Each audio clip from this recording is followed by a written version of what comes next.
Hello दोस्तों, नमस्कार। Exist academy में आप सभी का स्वागत है।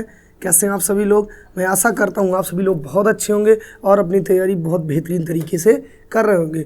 दोस्तों, आज हम लोग स्टैटिक जीके की क्लास को कवर करने वाले हैं।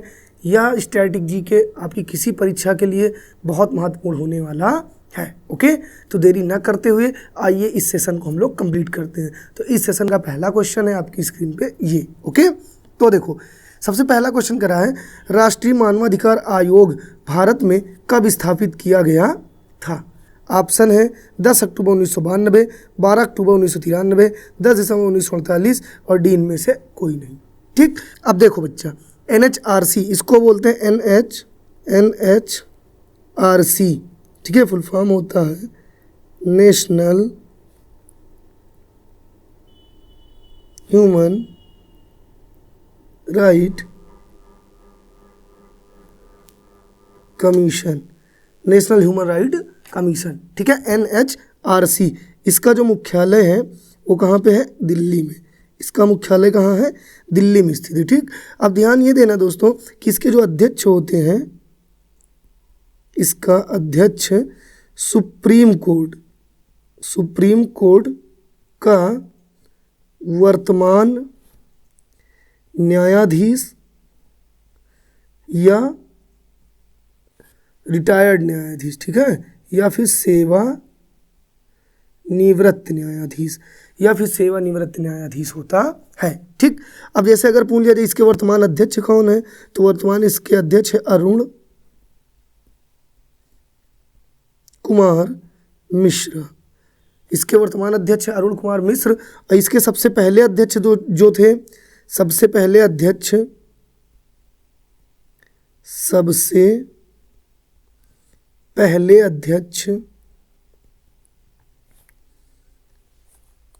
रंगनाथ।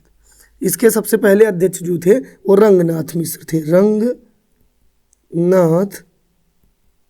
मिश्र थे। तो देखो, अगर कह दिया जाए नेशनल ह्यूमन राइट कमीशन का जो मुख्यालय वो कहाँ पे है, तो नई दिल्ली में है। इसके जो वर्तमान अध्यक्ष हैं वो हैं आपके अरुण कुमार मिश्रा, और जो सबसे पहले थे इसके अध्यक्ष वो थे रंगनाथ मिश्र। और इसके जो अध्यक्ष होते हैं वो क्या होते हैं? रिटायर्ड न्यायाधीश या फिर वर्तमान न्यायाधीश। ठीक, अब इसके जो अध्यक्ष और सदस्य होते हैं, इसके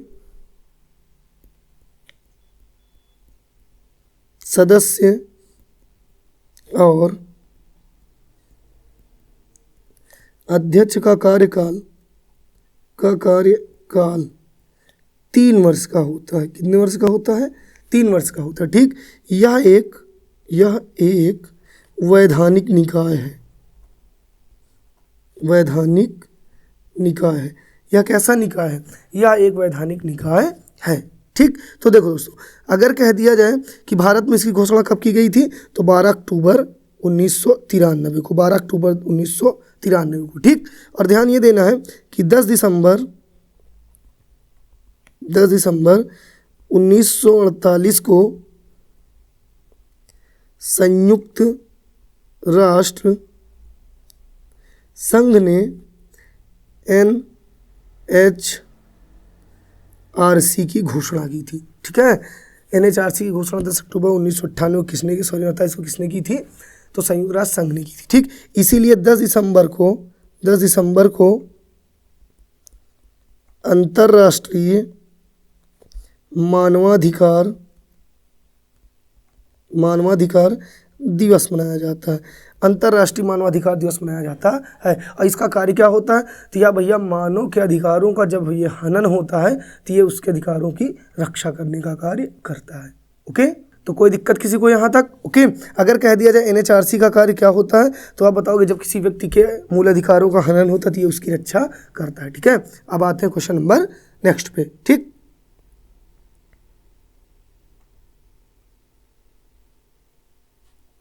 ओके दोस्तों, तो अगला क्वेश्चन है, निम्न में से किस राजनेता ने भूदान आंदोलन में सक्रिय भूमिका निभाई थी? ऑप्शन ए है राम प्रकाश, ऑप्शन बी है जयप्रकाश नारायण, सी है अमित दुबे और डी है अवध नारायण। ठीक है, तो पहले ये ध्यान देते हैं दोस्तों कि भूदान आंदोलन की शुरुआत कब हुई थी। तो इस आंदोलन की शुरुआत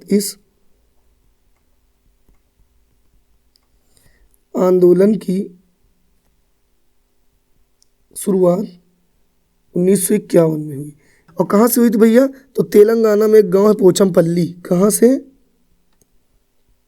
तेलंगाना के पोचमपल्ली से। तेलंगाना की कहाँ से? पोचमपल्ली से हुई थी। ठीक है। और किसने इसकी शुरुआत की थी? तो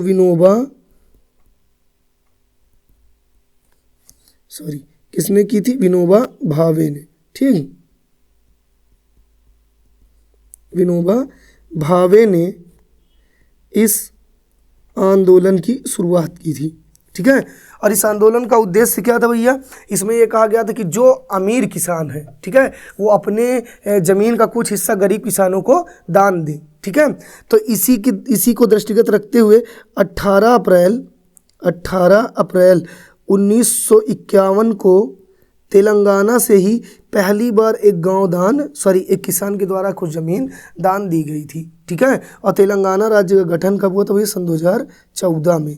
सन 2014 में किसका गठन हुआ था? तेलंगाना राज्य का गठन हुआ था। कितनी चीज़ें क्लियर हुई? कोई दिक्कत किसी को? ठीक है। तो देखो, अब इसी भूदान आंदोलन को, इस आंदोलन को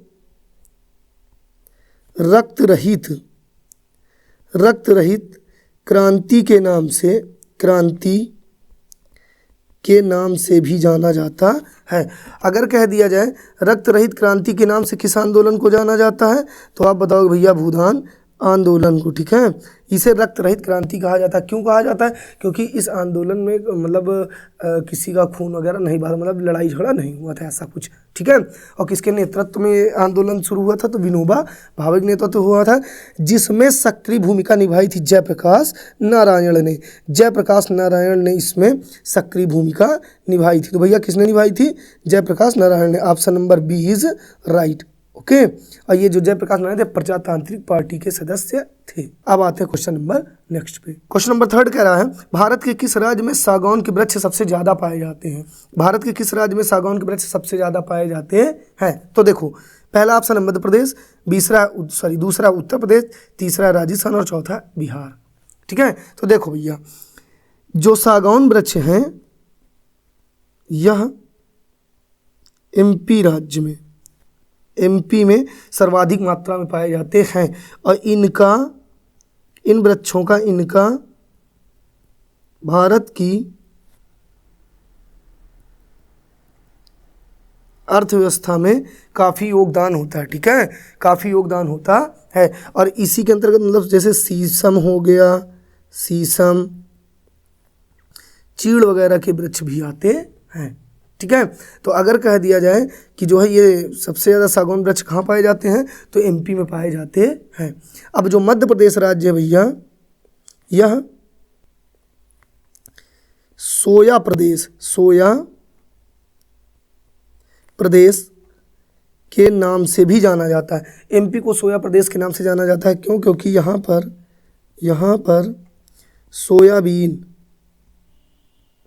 सोयाबीन सर्वाधिक मात्रा में होता है, सबसे ज़्यादा। ठीक है। सोयाबीन के उत्पादन में एमपी राज्य प्रथम है। और दलहनी जो फसलें होती हैं, दलहनी फसलों के मामले में भी एमपी सबसे आगे है। ठीक। दलहनी फसलों के मामले में भी एमपी क्या है? सबसे आगे है। ठीक है। कोई दिक्कत यहाँ तक? ओके भैया। एक दो चीज़ें और ध्यान दे देना, जैसे एमपी को ही भारत का हृदय कहा जाता है। यही भारत का हृदय किसे कहा जाता है? मध्य प्रदेश को कहा जाता है। ठीक। कोई दिक्कत? इसे ही टाइगर स्टेट ऑफ इंडिया कहा जाता है। अगर कह दिया टाइगर दिवस कब मनाया जाता है, तो 29 जुलाई को टाइगर दिवस मनाया जाता है। ओके। अब जहाँ तक बात आती है राजस्थान की, तो राजस्थान जो भैया क्षेत्रफल में सबसे बड़ा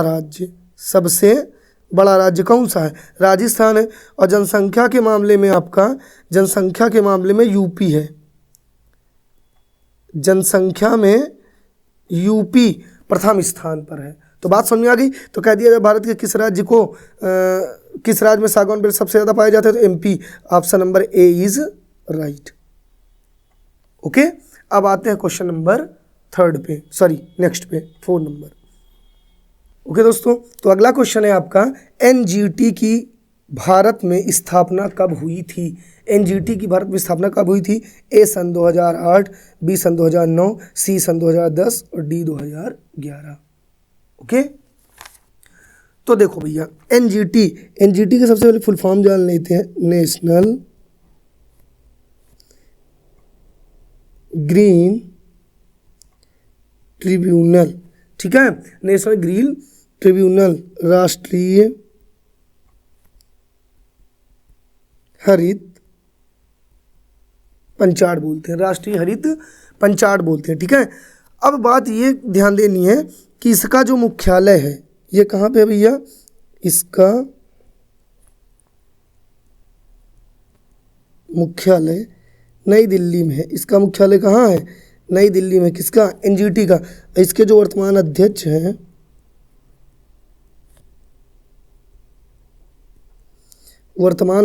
ये है प्रकाश श्रीवास्तव। कौन है? प्रकाश श्रीवास्तव, ये रिटायर्ड न्यायाधीश है कोलकाता की। ठीक है, तो कौन है भैया? प्रकाश श्रीवास्तव। अब ध्यान क्या देना है कि जो एनजीटी है ना, एनजीटी को लागू करने भारत तीसरे नंबर का देश है। ठीक, एनजीटी यह ऐसा करने वाला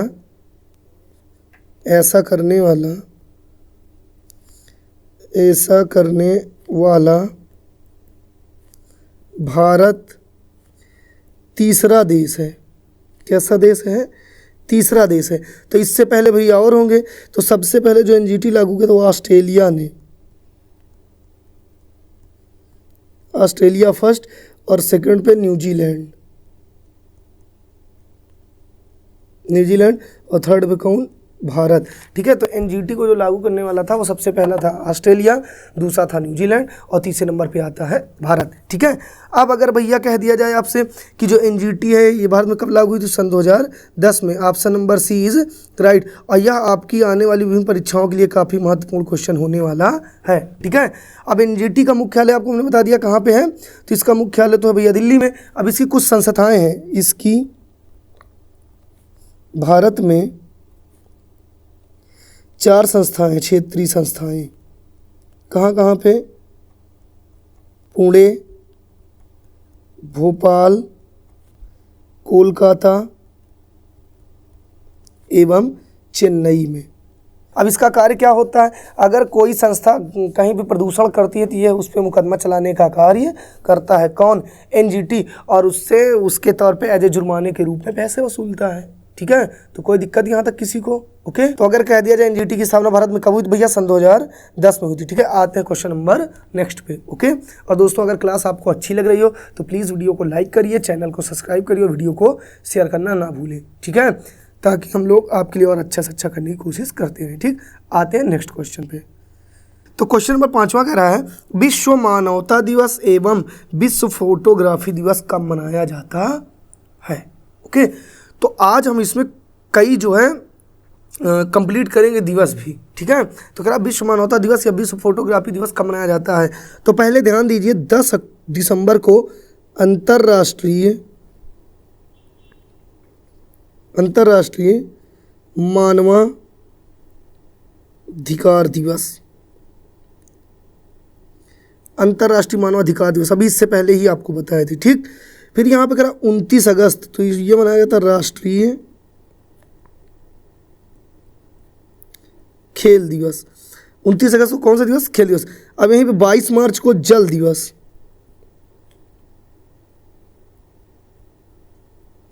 विश्व लगा लीजिएगा। ठीक, विश्व जल दिवस मनाया जाता है। तो ध्यान दीजिएगा दोस्तों, 2 दिसंबर कंप्यूटर साक्षरता दिवस, 1 दिसंबर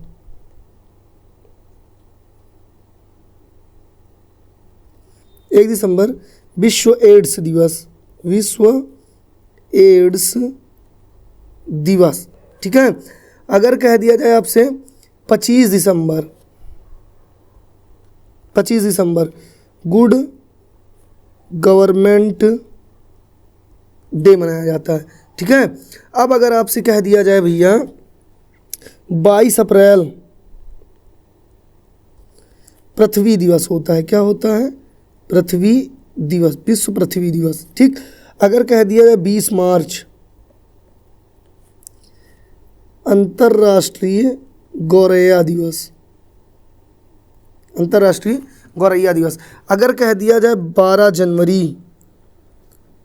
12 जनवरी विश्व युवा दिवस। दोस्तों हम लोग सिर्फ इम्पॉर्टेंट दिवस इसमें कवर कर रहे हैं। ठीक है, अगर कह दिया जाए 23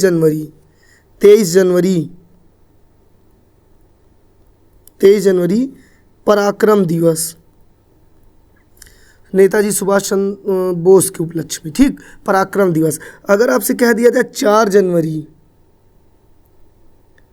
4 जनवरी विश्व लुई ब्रेल दिवस, विश्व लुई ब्रेल दिवस।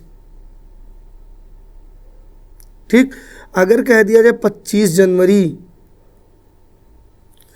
तो राष्ट्रीय मतदाता दिवस, राष्ट्रीय मतदाता दिवस।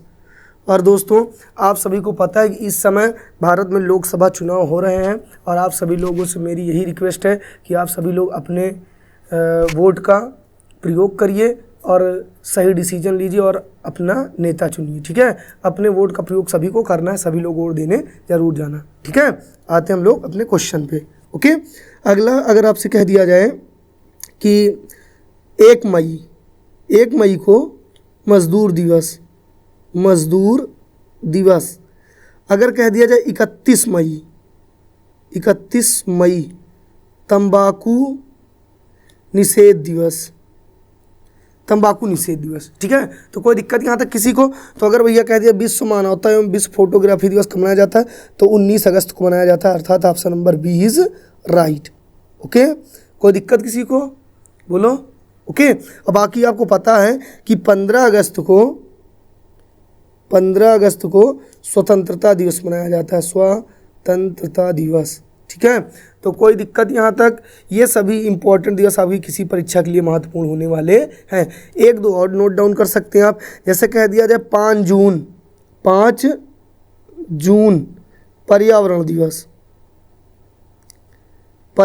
कब मनाया जाता है? तो 5 जून को मनाया जाता है। ओके बच्चा, आते हैं नेक्स्ट क्वेश्चन पे। ठीक, अगला क्वेश्चन, निम्न में से जापान का सबसे बड़ा द्वीप है? तो देखो भैया, होन्शु, होक्काइडो, क्यूशू, शिकोकू, ये सभी हैं जापान के द्वीप वैसे। ठीक है, तो देखो जापान का जो सबसे बड़ा द्वीप है वो है भैया होन्शु द्वीप। जापान का सबसे बड़ा द्वीप कौन सा है? होन्शु। और यह द्वीप जो है यह तेल उत्पादन के लिए प्रसिद्ध है। जापान का सबसे बड़ा द्वीप कौन सा है? होन्शु है। यह तेल उत्पादन के लिए प्रसिद्ध भी है। ठीक, अब जापान की अगर सीमा रेखा की बात करें तो जापान, ओके, तो जापान रूस, चीन और कोरिया से सीमा लगाता है। किससे? रूस, चीन और कोरिया से। अब ध्यान ये देना दोस्तों कि ये जो जापान है ना, जापान का पुराना नाम क्या था? तो निप्पन था, निप्पन। और जापान अपने यहाँ के लोगों को निप्पन कहता है। ठीक है, निप्पन यानी जापान के लोगों को क्या कहा जाता है? निप्पन भी कहा जाता है। ओके, और देखो अगर कह दिया जाए जो जापान है, जापान को लौह अयस्क भारत देता है। कौन निर्यात करता है? भारत देता है। ठीक है, और भारत में एक बंदरगाह है पाराद्वीप बंदरगाह कहाँ पे है? तो ये भैया आपका भारत के ओडिशा राज्य में पड़ेगा। कहाँ पड़ेगा? ओडिशा राज्य में पड़ेगा। और इसी बंदरगाह से ही जापान के लिए जो भारत लौह अयस्क निर्यात करता है, यहीं से करता है। और ये जो पाराद्वीप बंदरगाह है ना, ये एशियाई कछुओं के लिए फेमस है। एशियाई कछुओं के लिए, यहाँ पे एशियाई कछुए बहुत पाए जाते हैं। कहाँ पे? पाराद्वीप बंदरगाह पे। ठीक है, अब देखो जापान का सबसे बड़ा द्वीप कौन सा भैया? तो होन्शु। ठीक है, Honshu option number A is right. और जापान की राजधानी क्या है? जापान की राजधानी टोक्यो है। जापान की राजधानी टोक्यो, और टोक्यो किस द्वीप पर स्थित है? तो यही होन्शु द्वीप पर स्थित है। ओके, कोई दिक्कत यहाँ तक? बोलो ली सभी लोग। ओके, अब आते हैं हम लोग नेक्स्ट क्वेश्चन पे। ठीक बच्चा, कह रहा है भूमध्य रेखा किस नदी को 2 बार काटती है? भूमध्य रेखा किस नदी को 2 बार काटती है? लेकिन बच्चा यहाँ ये ध्यान देना, यहाँ आप कर दीजिए क्वेश्चन थोड़ा सा, भूमध्य रेखा को कौन सी नदी, भूमध्य रेखा को कौन सी नदी 2 बार काटती है? भूमध्य रेखा को कौन सी नदी 2 बार काटती है? नंबर 1 लिम्पोपो नदी, नंबर 2 कांगो या जारे नदी, नंबर 3 माही नदी, डी इनमें से कोई नहीं। तो देखो पहले ध्यान ये देना है, भूमध्य रेखा प्लस मकर रेखा और प्लस कर्क रेखा, ये तीनों रेखाएं अगर पूछा जाए किस महाद्वीप से गुजरती हैं तो ये अफ्रीका महाद्वीप से गुजरती हैं। अफ्रीका महाद्वीप से गुजरती हैं। ये तीनों रेखाएं किस महाद्वीप से गुजरती हैं? तो अफ्रीका महाद्वीप से गुजरती हैं। ओके, फिर इसी में अगर कह दिया जाए आपसे कि ये जो भूमध्य रेखा है ये जो है कांगो या जायरे नदी को, कांगो या जायरे नदी को 2 बार काटती है, नदी को 2 बार काटती है। अगर कह दिया जाए कौन सी रेखा कांगो या जायरे नदी को 2 बार काटती है? भूमध्य रेखा। फिर अगर आपसे कह दिया जाए मकर रेखा, तो जो मकर रेखा है, मकर रेखा ये लिम्पोपो नदी को, लिम्पोपो नदी को 2 बार काटती है। ये लिम्पोपो नदी को 2 बार काटती है। अगर आपसे यहीं पे कह दिया जाए कर्क रेखा, तो कर्क रेखा आपकी जो है, कर्क रेखा यह माही नदी को 2 बार काटती है, माही नदी को 2 बार काटती है। तो माही नदी आपकी कहाँ है भैया? तो ये भारत में बहती है। ठीक है, तो अगर आपसे कह दिया जाए कि भूमध्य रेखा को कौन सी नदी 2 बार काटती है, तो option number B is right, Congo या जायरे नदी। ओके भैया, और ध्यान यही देना है, ये जो कर्क रेखा है यह भारत के 8 राज्यों से गुजरती है। 8 राज्यों से गुजरती है। कौन कौन से? इसमें आएगा गुजरात, फिर आएगा राजस्थान, फिर आएगा मध्य प्रदेश, फिर हो गया छत्तीसगढ़, ठीक है, फिर है झारखंड, फिर आएगा पश्चिम बंगाल, फिर है त्रिपुरा और उसके बाद है मिजोरम। ठीक भैया, तो 1 2 3 4 5 6 7 8। अगर कह दिया जाए कर्क रेखा भारत के कितने राज्यों से गुजरती है? तो 8 राज्यों से। सबसे पहला गुजरात, फिर राजस्थान, फिर मध्य प्रदेश, फिर छत्तीसगढ़, फिर झारखंड, फिर पश्चिम बंगाल, फिर त्रिपुरा, फिर मिजोरम। ये 8 राज्य ऐसे हैं जिनसे कर्क रेखा भारत से होकर गुजरती है। ठीक है, कोई दिक्कत यहाँ तक? आप ध्यान नहीं देना, सपोज दैट मान लीजिए आपकी ये पृथ्वी है। ठीक है, रुक जाइए 1 मिनट, फिर से इसको बना के समझाते हैं। ये आपकी है पृथ्वी, ऊपर होता है उत्तरी ध्रुव, यहाँ पे होता है दक्षिणी ध्रुव। ठीक है, और बीच में आपकी जो रेखा होती है भूमध्य रेखा। ये होती है भूमध्य रेखा या विषुवत रेखा 0 डिग्री अक्षांश। ठीक है, इसके उत्तर में कितने डिग्री? 23.5 डिग्री पे। इसके उत्तर में 23.5 डिग्री पे कौन सी रेखा होती है? तो ये होती है कर्क रेखा।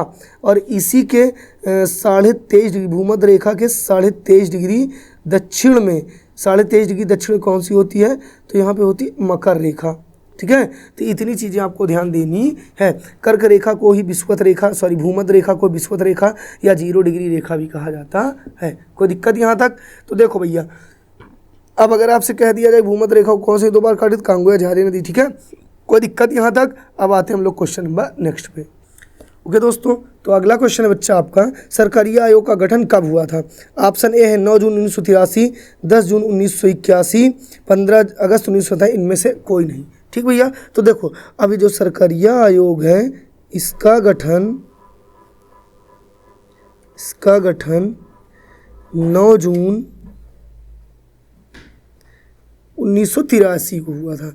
9 जून 1983 को हुआ था किसका गठन? सरकारिया आयोग का गठन। ठीक है भैया, अब ध्यान ये देना है कि इसके जो सबसे पहले अध्यक्ष थे, इसके सबसे पहले अध्यक्ष, इसके अध्यक्ष जो सबसे पहले थे वो थे रणजीत सिंह सरकारिया थे। ठीक है, रणजीत सिंह सरकारिया थे। अब इस आयोग का कार्य क्या होता है? इसका कार्य केंद्र एवं राज्य के बीच संबंध को स्थापित करना। ठीक है, इसका जो कार्य होता है, इसका कार्य केंद्र एवं राज्यों के बीच संबंध को स्थापित करना। ठीक है, सरकारिया आयोग का कार्य क्या होता है भैया? तो केंद्र और राज्यों के बीच संबंध को स्थापित करना। और इस आयोग का गठन कब हुआ था? तो 9 जून 1983 को हुआ था। कोई दिक्कत यहाँ तक? तो option number A is right. Sarkaria आयोग का गठन कब हुआ? 9 जून 1983 को। और भैया यहीं ध्यान देना, 5 जून को पर्यावरण दिवस, विश्व पर्यावरण दिवस भी मनाया जाता है। ठीक, और यहीं ध्यान देना, 14 जून को रक्तदान दिवस मनाया जाता है। रक्तदान दिवस भी मनाया जाता है। और ये दोनों दिवस आपकी किसी भी परीक्षा के लिए बहुत महत्वपूर्ण होने वाले हैं। ठीक बच्चा, कोई दिक्कत किसी को? और 15 अगस्त 1947 के बारे में आपको सब मालूम ही होगा। ठीक, तो आते हम लोग क्वेश्चन नंबर नेक्स्ट पे। ठीक, तो देखो बच्चा, अगला क्वेश्चन कह रहा है कि भारत में न्यूनतम क्षेत्रफल वाला राज्य कौन सा है? भारत में न्यूनतम क्षेत्रफल वाला राज्य राजस्थान, महाराष्ट्र, गोवा, उत्तर प्रदेश। तो देखो भैया, क्षेत्रफल की दृष्टि से सबसे बड़ा जो राज्य वो तो राजस्थान है। राजस्थान यह सबसे बड़ा राज्य है। किसमें? क्षेत्रफल में। अगर कह दिया जाए क्षेत्रफल की दृष्टि से भारत का सबसे बड़ा राज्य तो राजस्थान है। अगर कह दिया जाए जनसंख्या के मामले में, जनसंख्या की दृष्टि से सबसे बड़ा कौन है भैया? तो यूपी है। ठीक, और जनसंख्या की दृष्टि से सबसे छोटा, जनसंख्या की दृष्टि से सबसे छोटा तो भैया आपका पड़ेगा सिक्किम राज्य। कौन सा है? सिक्किम। ठीक है, जनसंख्या की दृष्टि से सबसे छोटा कौन सा है? सिक्किम है। तो अगर कह दिया क्षेत्रफल की दृष्टि से सबसे छोटा राज्य है गोवा। ठीक है, गोवा।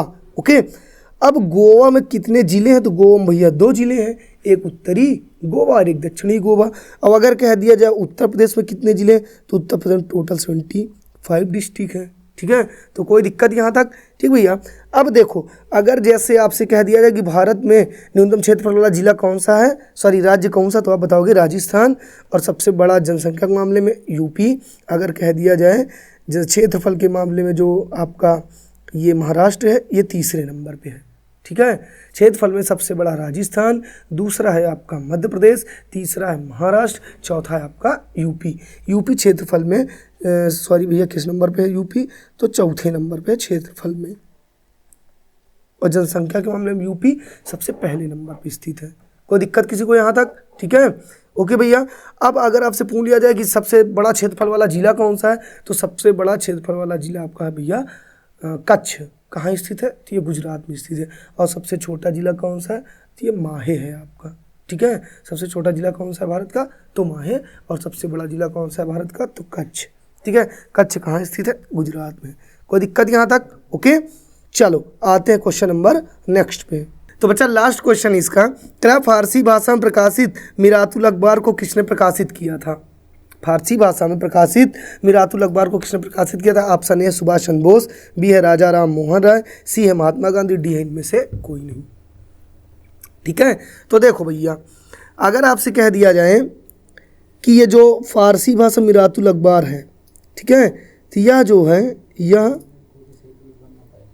पहला अखबार था, यह पहला अखबार था ऐसा प्रकाशित होने वाला। ठीक है, कैसा अखबार था? पहला अखबार था। इसको किसने प्रकाशित किया था भैया? इसे राजा राम मोहन रॉय ने प्रकाशित किया था। ठीक, राजा राम मोहन राय पे। और राजा राम मोहन राय का जन्म भैया कोलकाता के राधानगर ग्राम में हुआ था। ठीक है, तो ये सब चीज़ें आप लोग ध्यान दीजिएगा। अब राजा राम मोहन राय ने 1828 में इन्होंने ब्रह्म समाज की स्थापना की थी। राजा राम मोहन राय ने 1828 में किसकी स्थापना की थी? ब्रह्म समाज की स्थापना 1828 में किसने की थी? राजा राम मोहन राय ने। इन्होंने 1825 में एक वेदांत कॉलेज की स्थापना की थी। वेदांत कॉलेज की स्थापना की थी। ठीक, कब की थी? 1825 में। और 1815 में इन्होंने आत्मीय सभा की स्थापना की थी। आत्मीय सभा की स्थापना की थी। ठीक, और आपको पता होगा कि सती प्रथा का अंत के लिए इन्होंने सबसे महत्वपूर्ण कदम उठाए थे, जिसको लेकर 1829 में सती प्रथा का अंत हुआ था। सती प्रथा का अंत हुआ था। ठीक, और उस समय गवर्नर कौन था भैया? तो लॉर्ड विलियम बेंटिंक था। ठीक है, लॉर्ड विलियम बेंटिक था। ठीक, जब सती प्रथा का अंत हुआ था तो गवर्नर कौन था उस समय? लॉर्ड विलियम बेंटिक था। ठीक, तो यहाँ तक कोई दिक्कत किसी को? अगर कह दिया सती प्रथा का अंत कब हुआ तो 1829 में हुआ था। किसके नेतृत्व में? राजा राम मोहन राय के नेतृत्व में। और गवर्नर कौन था? लॉर्ड विलियम बेंटिक था। ठीक, दूसरी बात अगर कह दिया जाए कि राजा राम मोहन राय को राजा की उपाधि इनको दी थी भैया अकबर द्वितीय ने, अकबर सेकंड ने दी थी। क्यों दी थी? क्योंकि अकबर सेकंड के पेंशन के मामले को लेकर ब्रिस्टले गए थे। कहाँ गए थे? ब्रिस्टले गए थे, जहाँ पे इनकी 1833 में राजा राम मोहन राय की मृत्यु हो जाती है। ठीक है, किसकी मृत्यु हो जाती है? तो राजा राम मोहन राय की मृत्यु 1833 में कहाँ हो? ब्रिस्टले में। इसी अकबर ने ही इनको जो है राजा की उपाधि दी थी। ठीक, इन्हें ही राजा राम मोहन राय को भारतीय पत्रकारिता का अग्रदूत भी कहा जाता है। राजा राम मोहन राय को भारतीय पत्रकारिता का अग्रदूत कहा जाता है। किसे कहा जाता है भैया? राजा राम मोहन राय को। ठीक है, तो यहाँ तक चीज़ें समझ में आ गई। तो राजा राम मोहन राय ने ही फारसी भाषा मिरातुल अखबार को प्रकाशित किया था। Option number B is right. अब गांधी जी की जहाँ तक बात आती है तो गांधी जी की जो पत्रिकाएँ थी, जैसे यंग इंडिया थी, हरिजन थी, नवजीवन था, हिंदू था, ये सब किसकी पत्रिकाएँ थी? तो गांधी जी की थी। ठीक है, कोई दिक्कत यहाँ तक? ओके बच्चा, तो ये था आपका लास्ट क्वेश्चन। और अगर बच्चा आपको क्लासेस अच्छी लगी हो, तो जानकारी अच्छी लगी हो, तो प्लीज़ वीडियो को लाइक करिए, चैनल को सब्सक्राइब करिए, वीडियो को शेयर करना ना भूलें। मिलते हैं नेक्स्ट वीडियो में नेक्स्ट क्वेश्चंस के साथ। तब तक के लिए नमस्कार, धन्यवाद।